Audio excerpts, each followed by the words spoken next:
In here you will find user settings. In user settings you will find appearance here under the app settings. You have to click on that. In here you will find all the theme options, default theme, which are dark and light.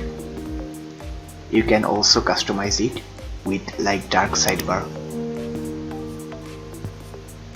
So in Discord theme there are like more editable option, like these are some advanced settings.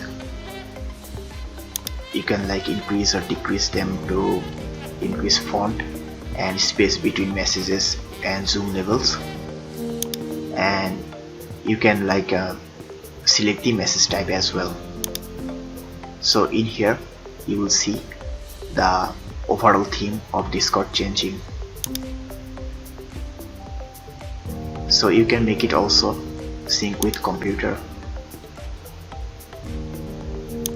You can turn off the dark sidebar as well.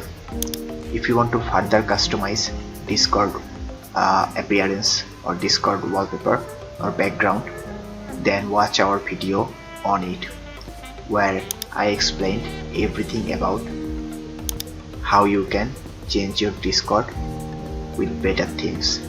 So basically I have showed how to install better Discord theme on Discord in that video. If you want more videos like this, then like, comment and subscribe, and also thank you very much for watching this video.